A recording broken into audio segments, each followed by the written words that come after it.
கேட்ட ரிப்போர்ட்டர் கேட்ட விதமே இந்த வடிவேல் காமெடி பார்த்துருக்கியா? எந்த காமெடி? இயேசு வந்து 16வது அதிகாரத்தில் என்னையா சொன்னார்? இவ்வளோ அதிகாரமாக கேட்குறானே, அவர் எது சொல்லியிருந்தா நல்லதாக தான்ப்பா சொல்லியிருப்பான்ற மாதிரி அவர் என்ன சொல்லியிருந்தாலும் பதில் நீங்களே ஏதாவது ஒன்று போட்டுக்கங்க அப்படின்ற மாதிரி போகிறார். ஏன்னா ஏடா கூடமா ஏதாவது சொல்லிட்டோம்னா அங்கிட்டு அந்த பக்கம் அடி வாங்கணும், இந்த பக்கம் வாரியஸ்டே அடி வாங்கணுன்ற ஒரு பயம் இருக்குமோ என்னவோ. 8வது அதிகாரத்தை ஏசு என்னடா சொல்லியிருக்காரு? இவ்வளவு அதிகாரமா கேட்கிறானே, தப்பா சொன்னா கொன்றுவானோ? பொதுவா சொல்லுவான், எது சொன்னாலும் அவர் நல்லதா தாங்க சொல்லியிருப்பாரு. தலைவர்கிட்ட கேட்கும் பொழுது நீங்கள் ரைட் விங்கா லெஃப்ட் விங்கான்னு கேட்கும்போது அவர் சொன்ன பதில் என்ன சொல்லப்படுகிறதுனாக்கா, நான் ரைட்டும் கிடையாது லெஃப்ட்டும் கிடையாது, அரசியல் என்றாலே மக்களுக்கான விஷயமா இருக்கணும், மக்கள் பிரச்சனையை சரி செய்யக்கூடிய நபராக இருக்கணும், நான் அப்படி தான் என்னுடைய அரசியலை பார்க்குறேன் அப்படிங்கிறாரு. ராவன் நம்மவன்டா, புத்தையில் நிற்கிற எம்மண்டா, புத்துரகம் பொண்ணு எவன்டா, ஒளி போன்றவன்டா. கரெக்டுங்களா? ஸோ எங்கே இறங்கினாலும் தளபதி வந்து அவருக்கான முழு பலம் என்னன்றது அவருக்கு தெரியும். தளபதியோட பலம் என்னன்றது இந்தியாவில் வேர்ல்டுக்கே தெரியும். ஸோ நீங்கள் இவர் கோட்டை அவர் கோட்டைன்னு சொன்னீங்கல்ல, அதெல்லாம் கிடையாது. இந்த ஏரியா அந்த ஏரியா, இந்த இடம் அந்த இடம், எல்லாத்துலேயும் தளபதி தான் கிங்கு. பிரபஞ்சத்தால் தேர்வு செய்யப்பட்ட ஒரு நபர். அவர் வந்து மக்களுக்காக பிரபஞ்சம் உருவாக்கிய ஒரு மாபெரும் தலைவர். அந்த நபர் முன்னாடி நீங்கள் மண்டிக்கிட்டு தான் கிடக்கணும். ஏன்னா எங்கள் ஒத்த வாரியர்ஸ் முன்னாடி 70 வருஷ கட்சி மண்டிடுறியா? புதுசாக இங்கே வந்து குரூப்ஸ் குரூப்ஸ் ஒன்று வந்து ஐடி விங்குன்ற பேரில் ஒன்று வச்சு புதுசாக ஃபேக் ஐடியை கிரியேட் பண்ணி 10 நம்பரை வச்சுக்கின்றல, ஒத்த நபரு ஒட்டு மொத்த மண்டபத்தை எடுத்து போகிறாங்கன்னா உலகம் முழுக்க வாரியர்ஸ் நாங்கள் வச்சுருக்கிறோம்னா அடி எப்படி இருக்கும்? பக்கத்துலேயே வச்சுருக்கீங்க. அதைத்தான் சொல்கிறேன். அந்த மனுஷன் இப்போ இருந்தாருன்னா அந்த பக்கத்தில் அவர் கையில் தடி வச்சுருப்பாரு, சொன்னவரை எடுத்து கொல்லின்னு ஒன்று வச்சுருப்பாரு. ஏன்டா சத்தியமாக கேட்டிருப்பார். ஏன்னா அவர் வந்து திமுக பற்றி நிறைய வெளிப்படையாக சொல்லியிருக்காரு தெரியுமா? நம்ம வாரியர்ஸ்களுக்கு ஒரு வேண்டுகோள், பெரியா குறிப்பாக நம்முடைய கொள்கை தலைவரில் ஒருத்தர் திமுகவை பற்றி என்ன சொல்லியிருக்கான்ற தரவுகள் நீங்கள் எடுத்து போடுங்க. திரு விஜய் அவர்கள் வந்து பிரபஞ்சம் தேர்வு பண்ணிருச்சு அப்படின்றீங்க. அந்த தலைவரை வந்து மக்கள் தேர்வு பண்ணுவாங்களான்ற கேள்வி. என்னடா இது லூஸ் மாதிரி? இல்லை சீரியஸாகவே கேட்குறேன். அதாவது புரிஞ்சு தான் பேசுங்களா வந்து? ஏன்னா பிரபஞ்சம் தேர்வு பண்ணி கொடுத்ததை மக்கள் திரளாக வந்து நிற்கும் போதே உங்களுக்கு தெரியலையா? மக்கள் தேர்ந்தெடுத்து தான் நீங்கள் திமுக கதறுது, அதிமுக கதறுது, 25 கட்சி சேர்ந்து எதிர்க்குது, கதறுது பதறுதுன்னும் போது உங்களுக்கு தெரியலையா? மக்கள் தேர்ந்தெடுக்க தயாராகிட்டாங்க. குடும்பத்தில் ஒரு நபராக தளபதியை பார்க்குறாங்கல்ல. நான் வெளிப்படையாக ஒரு கேள்வி கேட்குறேன்ப்பா. ஒரு முக்கியமான சில நபர்களை, ஆலமரத்துலேருந்து ஒரு சில நபர்களை வீட்டுக்கு வாங்கன்னு சொல்லி தைரியமாக ஃபேமிலியோட பொம்பளை பிள்ளைங்களை வச்சுருக்கவங்களாம் கூப்பிடுவாங்களா? ஒரு 2 நைட்டு லேட் ஆகி போச்சு தங்கிட்டு போங்கன்னு சொல்லுவாங்களா? தளபதி தமிழ்நாடு இல்லைனா உலகமே கூப்பிடும், அண்ணே எங்கள் வீட்டுக்கு வாங்கினே, ஒரு நாள் இருங்கண்ணே இருங்கண்ணே, புரியுதா? ஆனால் சொல்லும் போது வார்த்தை எப்படி வரும்? அண்ணே வாங்க, புள்ள வாங்கன்ட்டு. இந்த உறவு, அவர் மீது இருக்கக்கூடிய நம்பிக்கை, அவர் மீது இருக்கக்கூடிய பாசம், இதை 70 வருஷம் 50 வருஷம் சம்பாதிக்கல. இப்போ சொல்லு, பிரபஞ்சம் தேர்வு பண்ண தலைவரா இல்லையா?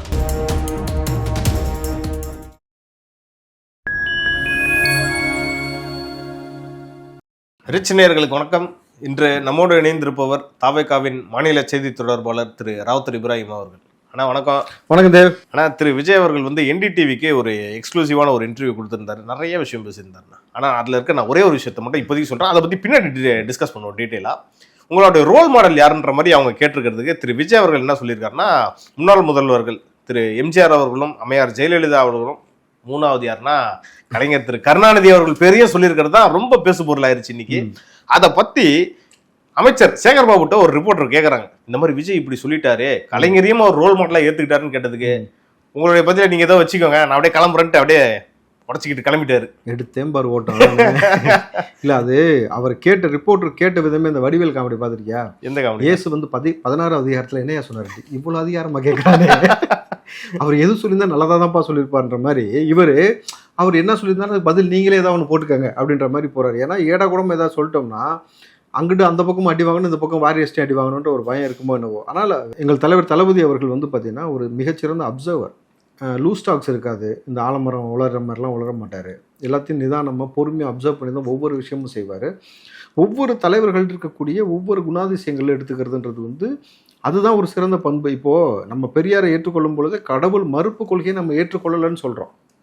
அதனால் இப்போ கலைஞர் வந்து ஒரு பேச்சாற்றல் மிக்கக்கூடிய ஒரு நபராக இருக்கிறாரு அப்படின்ற மாதிரி. எம்ஜிஆர் அவர்கள் உங்களுக்கு தெரியும், எல்லாராலும் நேசிக்கக்கூடிய நபராகவும் வள்ளல்னு சொல்லுவோம். அம்மையார் ஜெயலலிதா எடுத்துட்டிங்கனாக்கா அந்த ரூலிங் கெப்பாசிட்டின்றது அவங்கள்ட்ட சொல்லுவாங்களே, அட்மினிஸ்ட்ரேஷன் சிங்க மாதிரி தைரியமாக நிற்பாங்க அப்படின்ற மாதிரி. ஸோ இந்த மாதிரி எல்லா கேட்டகரியிலேருந்தும் என்னென்னலாம் எடுத்துக்கணும் அப்படின்றத மிகச்சிறந்து எடுத்து இன்றைக்கு சமகாலத்தில் நான் பார்க்குறேன் தம்பி. இப்போது ஒரு தலைவன் ஒரு கட்சி ஆரம்பிக்கும் பொழுது இத்தனை நபர்களை எதிர்த்து தனியாக வந்து நின்று கட்சி ஆரம்பிக்கின்றதுன்றதெல்லாம் இன்றைக்கி இருக்க கல சூழலில் வந்து அதுக்கு ஒரு பெரிய தில்லு, ஒரு தைரியம் வேணும். நீங்க சொன்னதெல்லாம் பாத்தீங்கன்னா இவங்க 3 பேரோட சேர்ந்து வச்ச ஒரு கலவை தான் திரு விஜய் அவர்கள்னு எடுத்துக்கலாமா?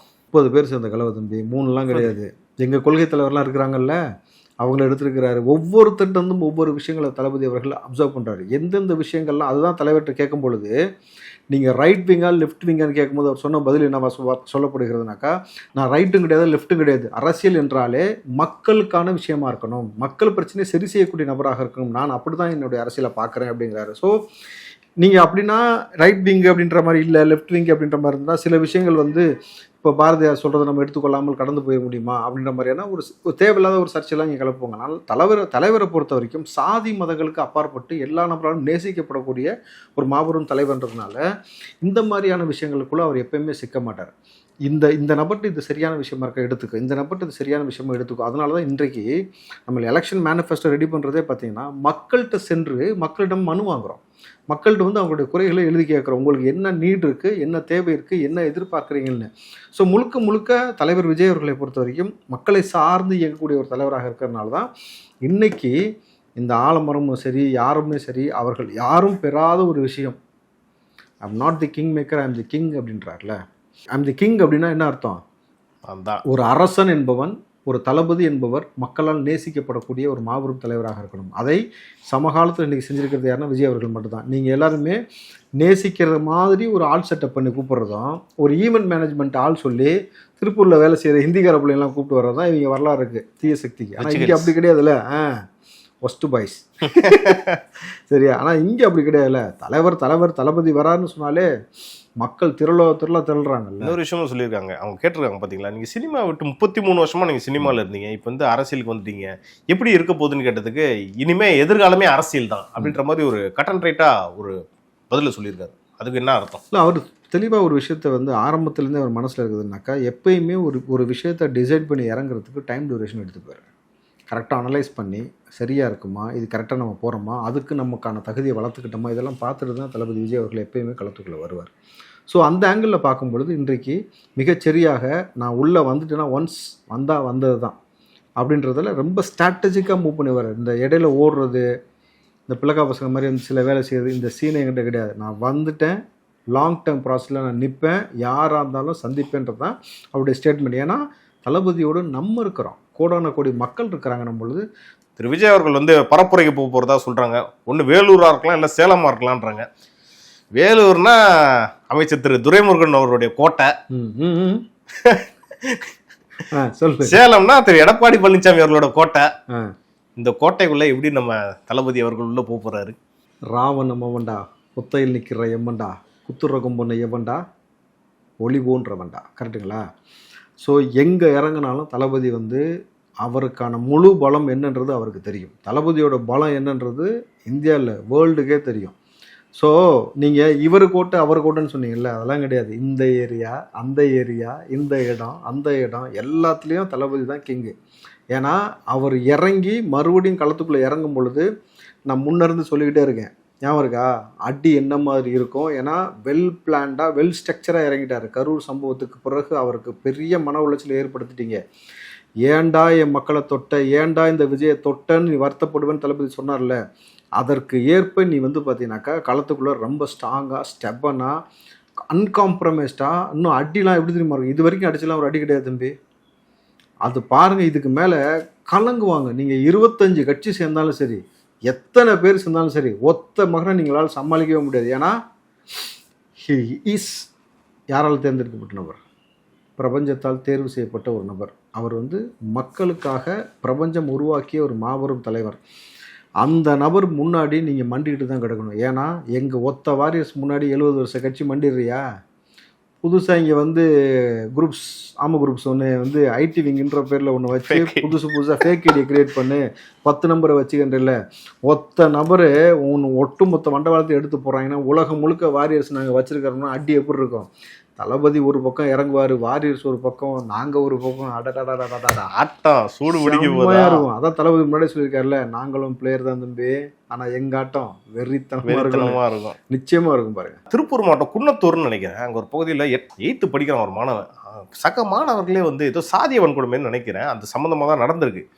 தீயில போட்டு தூக்கி போட்டிருக்காங்க. சம்பவத்தை கேள்விப்பட்டீங்களா? தம்பி, தொடர்ச்சியாக இது வந்து இந்த சமூகத்தில் பெரிய ஒரு என்ன சொல்கிறது, அரசியல் ஒரு சாக்கடைன்னு சொல்லி ஒரு வார்த்தை சொல்லுவாங்களா, அதை விட இந்த சாதியை வைத்து இங்கே நிகழக்கூடிய இந்த விஷயத்தில் இங்கே இருக்கக்கூடிய இந்த அழுக்கை இத்தனை ஆண்டு காலம் இருக்கக்கூடிய அரசியல் கட்சிகள் ஒழிக்காமல் இருக்காங்க.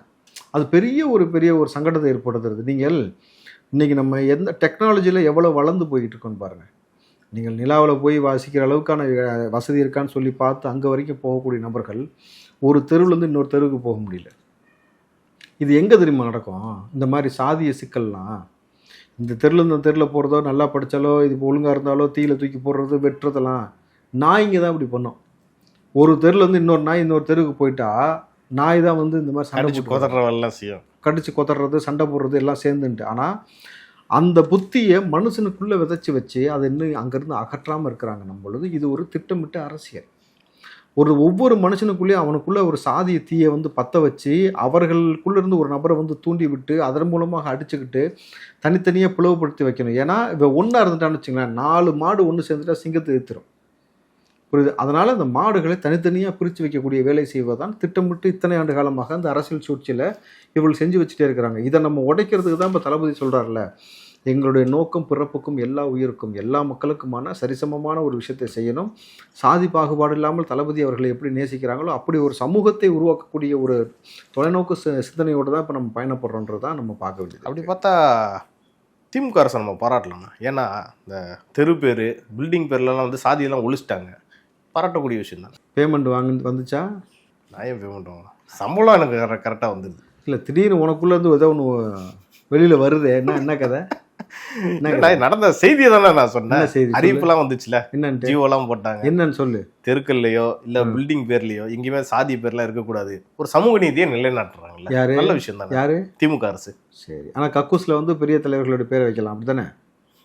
வச்சாங்களா வைக்கலையா? இப்போ சொல்லு. வச்சாங்கல்ல, கேவலப்படுத்தக்கூடிய வேலை தானே பார்த்தாங்க. நீ தெருக்கள்லேருந்து பேரை எடுத்துட்டேன்னு சொன்னேனாக்கா உங்கள் ஆட்சியில் தானே இப்படி நடந்துக்கிட்டு இருக்கு. இது என்ன ஒரு திட்டமிட்ட ஒரு அரசியல்? உங்கள் ஆட்சியில் தானே வேங்க வேலை மலம் கலந்தது, உங்கள் ஆட்சியில் தானே புல்லட் ஓட்டுறதுக்கு வெட்டினாங்க, உங்கள் ஆட்சியில் தானே கபடி விளையாடுறதுக்கு வெட்டினாங்க. ஸோ தொடர்ந்து உங்கள் ஆட்சி தானே ஒரு புதுக்கோட்டையில் ஒரு மாணவருக்கு வந்து பாட்டில் சிறுநீரை பிடிச்சி குடிக்க வச்சாங்க. தொடர்ச்சி அந்த சமூகத்தில் இருக்கக்கூடிய இந்த அவலங்கள்லாம் இந்த ஆட்சி தான் நடந்துச்சு. அப்புறம் நம்ம சமூக நீதி ஆட்சிங்கிற என்ன ராஜா? இல்லை சரியில்லையே நீ. இல்லை இரு வாரியர்ஸ், கொஞ்சம் தம்பி என்னன்னு கொஞ்சம் பாருங்க. வாரியாஸ், நான் எதுவும் பண்ணல, இருக்கிற செய்தியை தான் அண்ணன்ட்ட சொன்னேன். நீங்க ஒரு விஷயம் சிறுநீர்னு குறிப்பிட்டீங்க, அதை ஒட்டி இன்னொரு சம்பவம் நடந்திருக்கு. இது வந்து இந்த காமெடிக்காகலாம் நான் சொல்லல. என்னன்னா, ஏதோ ஒரு நிலப்பிரச்சனைனால அவங்க பணியாட்கள்லாம் ஏதோ வேலை செஞ்சுட்டு இருந்திருக்காங்க. அவங்கள வந்து கட்டி போட்டு அவங்க வந்து சிறுநீர் குடிக்க வச்சு ரொம்ப ஃபோர்ஸ் பண்ணியிருக்கிறத ஒரு செய்தியில் நான் பார்த்தேன். அப்படியா? எங்க?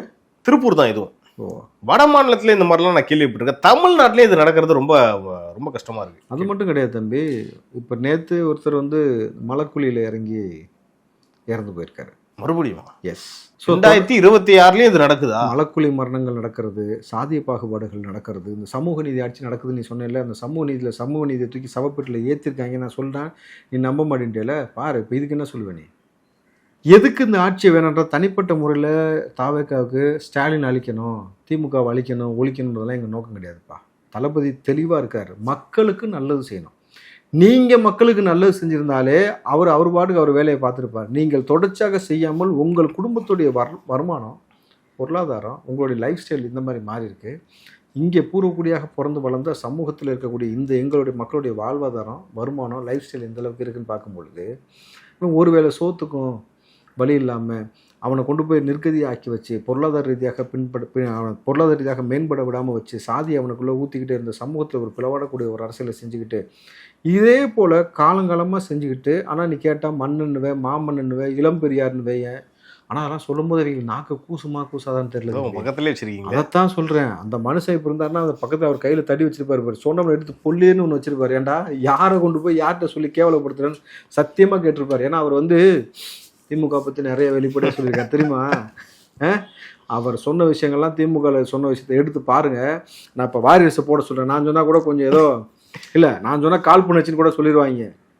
தம்பி, வாரியர்ஸ்களுக்கு ஒரு வேண்டுகோள், பெரியார் குறிப்பாக நம்முடைய கொள்கை தரவில் ஒருத்தர் திமுகவை பற்றி என்ன சொல்லியிருக்கான்ற தரவுகள் நீங்கள் எடுத்து போடுங்க, அவங்க தெரிஞ்சுக்கிட்டு. ஏன்னா வந்து இவனுங்க பயங்கரமாக உருட்டிக்கிட்டு நம்மளை வந்து போட்டு இது பண்ணிட்டு இருக்காங்கல்ல. பெரியார் திமுக பதவிக்காக என்ன செய்யும், புரியுதுங்களா? அப்பவே சொல்லிட்டாரு அவரு. எஸ், ரொம்ப தெளிவாக சொல்லியிருக்காரு. பதவிக்காக திமுக காரன் என்னெல்லாம் செய்வான்றது பெரியார் சொல்லியிருக்காரு. அதெல்லாம் எடுத்து போடுங்க, தெரியட்டும். இவ்வளவு சொல்லியும் எப்படி கொள்கை தலைவர்ல திமுக அவங்க பேரை வச்சிருக்காங்க, கொள்கை தலைவர்ல பெரியார் வச்சிருக்காங்கன்றீங்க? திமுக கொள்கை தலைவர்ல பெரியார் வச்சிருக்காங்க.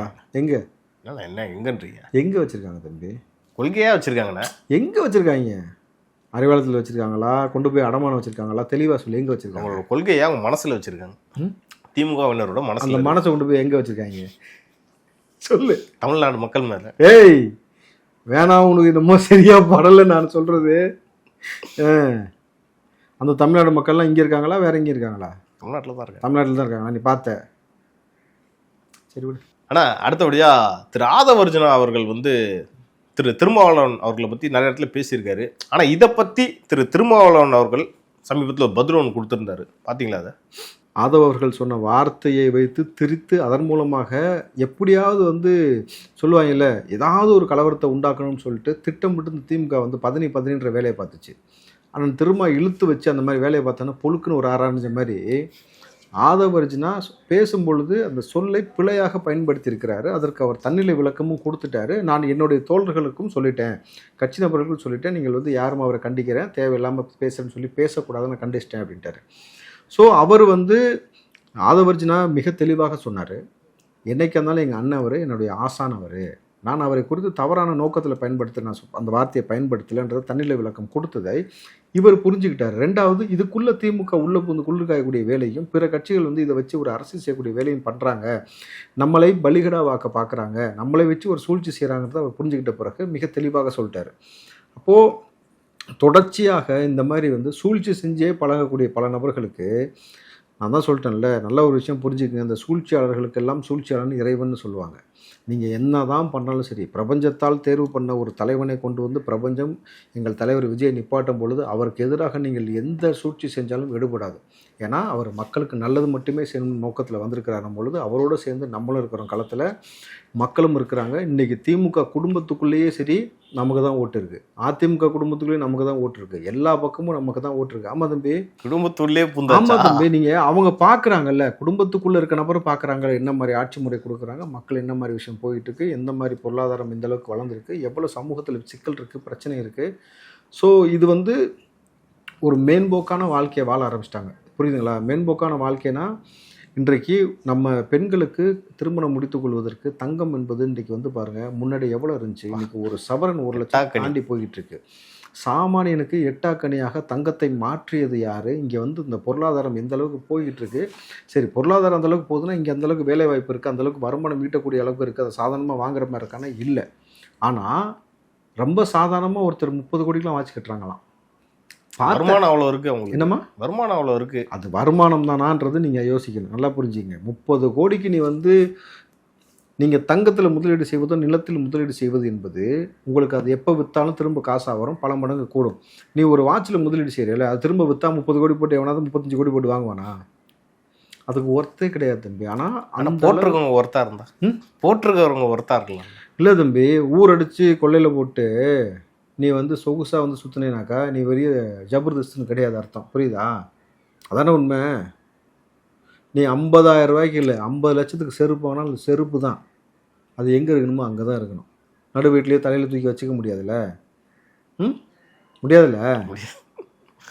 இறுதியா ஒரு கேள்வி, நீங்க வந்து திரு விஜய் அவர்களை வந்து பிரபஞ்சம் தேர்வு பண்ணிருச்சு அப்படின்றீங்க, அந்த தலைவரை வந்து மக்கள் தேர்வு பண்ணுவாங்களான்ற கேள்வி வருது. என்னடா அது லூஸ் மாதிரி? இல்லை சீரியஸாகவே கேட்குறேன், ஏதாவது புரிஞ்சு தான் பேசுறீங்களா தம்பி? ஏன்னா பிரபஞ்சம் தேர்வு பண்ணி கொடுத்ததை மக்கள் திரளாக வந்து நிற்கும் போதே உங்களுக்கு தெரியலையா? மக்கள் தேர்ந்தெடுத்து தான் இன்றைக்கி திமுக கதறுது, அதிமுக கதறுது, 25 கட்சி சேர்ந்து எதிர்க்குது, கதறுது, பதறுதுன்னும் போது உங்களுக்கு தெரியலையா? மக்கள் தேர்ந்தெடுக்க தயாராகிட்டாங்கன்ட்டு. தம்பி நீங்கள் நல்லா புரிஞ்சுக்குங்க, அரசியல் களத்தை தாண்டியும் மக்களை தன்னிச்சையாக வந்து மக்கள் வந்து குடும்பத்தில் ஒரு நபராக தளபதியை பார்க்குறாங்கல்ல. நான் வெளிப்படையாக ஒரு கேள்வி கேட்குறேன்ப்பா. ஒரு முக்கியமான சில நபர்களை, ஆலமரத்திலிருந்து ஒரு சில நபர்களை வீட்டுக்கு வாங்கன்னு சொல்லி தைரியமாக ஃபேமிலியோட பொம்பளை பிள்ளைங்களை வச்சுருக்கவங்கலாம் கூப்பிடுவாங்களா? ஒரு 2 நைட்டு லேட் ஆகி போச்சு தங்கிட்டு போங்கன்னு சொல்லுவாங்களா? தளபதி தமிழ்நாடு இல்லடா உலகமே கூப்பிடும், அண்ணே எங்கள் வீட்டுக்கு வாங்கண்ணே, ஒரு நாள் இருங்கண்ணே இருங்கண்ணேன்ட்டு. புரியுதா? ஆனால் சொல்லும் போது வார்த்தை எப்படி வரும்? அண்ணே வாங்க, புள்ள வாங்கன்ட்டு. இந்த உறவு அவர் மீது இருக்கக்கூடிய நம்பிக்கை, அவர் மீது இருக்கக்கூடிய பாசம், இதை 70 வருஷம் 50 வருஷம் சம்பாதிக்கல. இப்போ சொல்லு, பிரபஞ்சம் தேர்வு பண்ண தலைவரா இல்லையா? That's it. சிறப்புண்ணா. தாவேகா மற்றும் அது சார்ந்த அரசியலை நம்ம இன்னைக்கு நிறைய பேசணும். இது குறித்து அடுத்தடுத்த நிகழ்ச்சிகளில் இன்னும் நம்ம டீட்டெயிலாக பேசலாம். நன்றி. நன்றி தம்பி.